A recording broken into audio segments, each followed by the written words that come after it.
Hi everyone, it is Kristen from Finalsite, and today we are going to be talking about accessibility.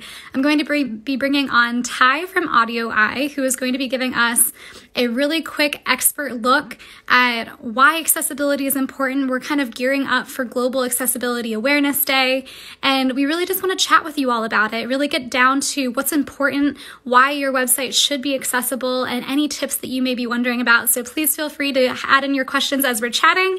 I'm going to bring on Ty from AudioEye just here in a minute, if you can bear with me. All right, just invited him to join. Hey, Hi, how are Ty. you? I'm good. How are you? I'm doing really well. So sorry, I was Awesome. just getting set up here, and Yeah, no problem. should be good to go. How are you? I'm good. I'm so glad you're joining us today, and I see some people are joining the live stream now. So if you are just now joining with us, my name's Kristen from Finalsite, and we are joined by Ty from AudioEye, who is an expert in accessibility, which is the main thing we're going to talk about today. So I know we only have about 15 minutes, so Ty, I'll just kind of give the floor to you if you want to introduce yourself and then kind of get into why we're talking about accessibility right now. Absolutely. So first and foremost, I want to make sure I'm coming in okay. Is that Yeah, I can hear you. Okay, great. Perfect. So my name is Ty Demore. I'm our VP of Strategic Partnerships here at AudioEye. We focus in on making websites accessible, platforms accessible for people with disabilities. We've been doing this now for about 10 years. We work with organizations from Samsung to ADP, all the way to hundreds of universities, colleges, everyone in between, school districts, independent schools, everyone across, and our goal is to make the world more accessible online. That is what we eat, breathe, sleep every day. So we're really excited to be in partnership with Finalsite. We've been in partnership now for about 3 years. It's been awesome, and we're super excited to chat today. Yeah, awesome. Now I know, so this is a little preface. So next week we will be celebrating Global Accessibility Awareness Day. We're actually going to be doing a larger, more formal webinar along with AudioEye. But Ty, if you just kind of want to give us a background on why this day is even happening, why it's important, and we can kind of dive into accessibility and what all schools should be thinking about. Absolutely. So Global Accessibility Day, Awareness Accessibility Day, is usually a big, let's say, party or celebration of all the successes that we've had as a community in a whole, from brick and mortar accessibility to online accessibility and in between. Usually AudioEye is all over the country throwing events due to COVID. We're not doing that this year, but we're really excited to join Finalsite. So, what it's really about is a celebration of how far we've came. Right? From brick and mortar accessibility, where ramps and rails were just not often seen at a restaurant, or having the accessibility into a building wasn't there, to the time where now we're thinking, how can we make the most complex environments that are digitally appearing, how can we make those accessible? We don't shop at Target anymore. We actually go online on Target. And how much independence has that helped people with disabilities, right? An individual that is visually impaired never really had the opportunity to haul an Uber, have Uber come pick them up, take them to where they need to go, or to go online and check their bank statements. It was a whole day process to do that. Now with technology and advancements, we can make independence so important. So AudioEye is celebrating the community and those individuals out there that are helping us advance and make this more mainstream and make sure that everyone has access to everything out there. So we're having a webinar with Finalsite that we're super excited about. We're going to talk about what digital accessibility means, how to make your sites accessible, what does this mean for the 15% of the population that lives with a disability and making it accessible. And we can really celebrate how far we've came. Yeah, that's awesome. And it's such an important thing to think about. And I love that you brought up, even today, we're kind of thinking about it differently because we're not physically going anywhere. And it's so important online to have that. It's a large number to have 15% of the population be affected with a disability that can affect the way they interact with you online. So it's super important. And I think it's so exciting that we're celebrating it and really talking about what schools can be doing to be more accessible. So all very exciting. I think it's awesome. I know one question actually actually came in to our story just shortly before the live stream, so I wanted to address it while we had some time. They were questioning what is one main thing that schools should be considering in terms of accessibility on their websites. If there is something that you could sum up, the main points that they should be thinking about. Obviously not getting too into it because I know we'll go into a webinar that we will discuss it, but they were curious, what should they be considering?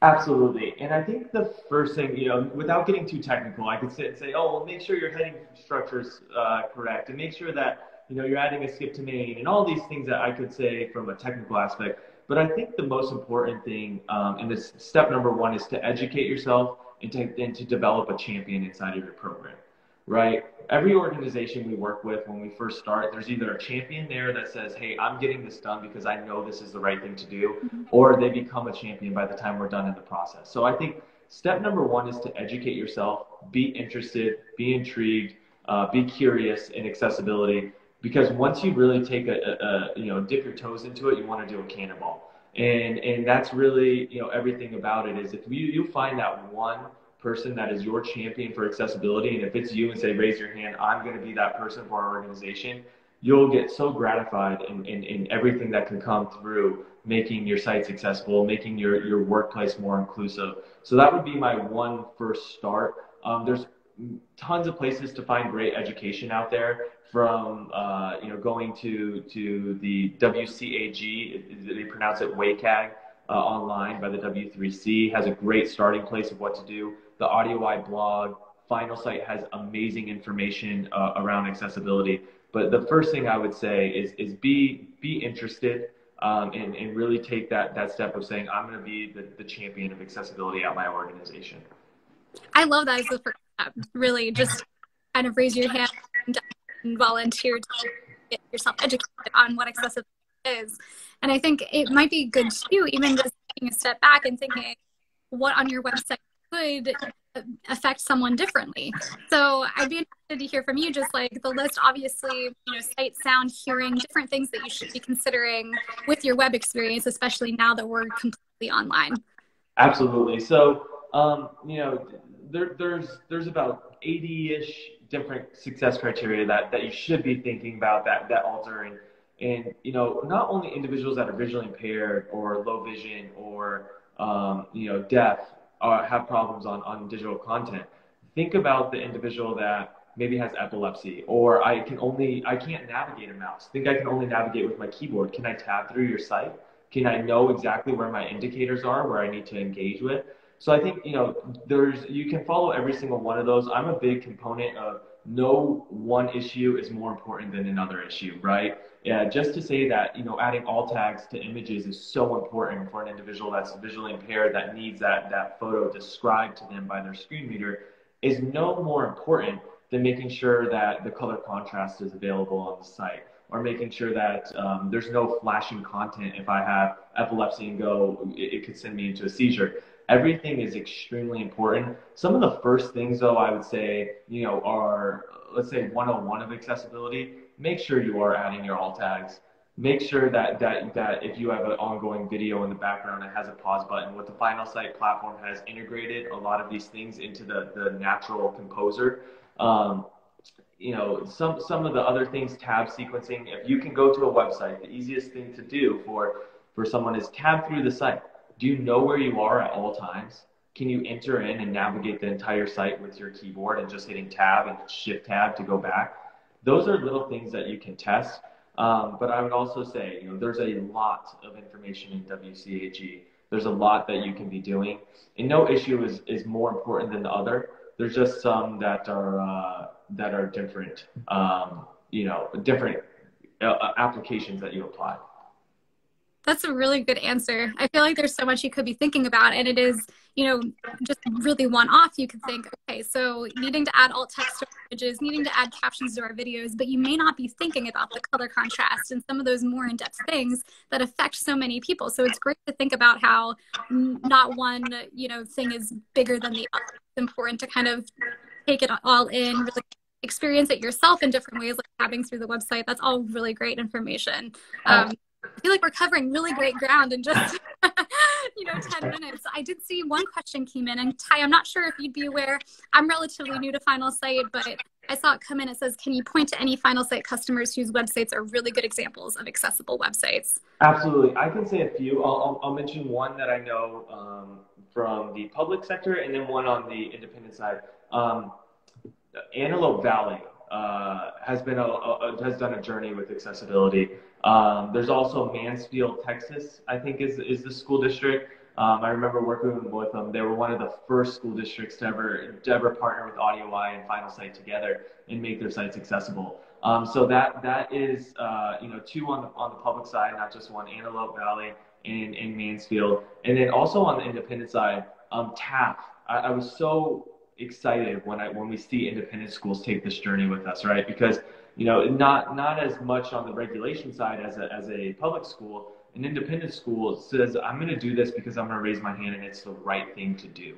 And TAF did that, and they were one of the first to say, hey, this is part of our DNA, this is part of our core, and we're going to make our site accessible. So those are two examples. I love the TAF example as well, because their site is so beautiful. It's a great site, but at the same time, they said, we're not gonna stand down on accessibility.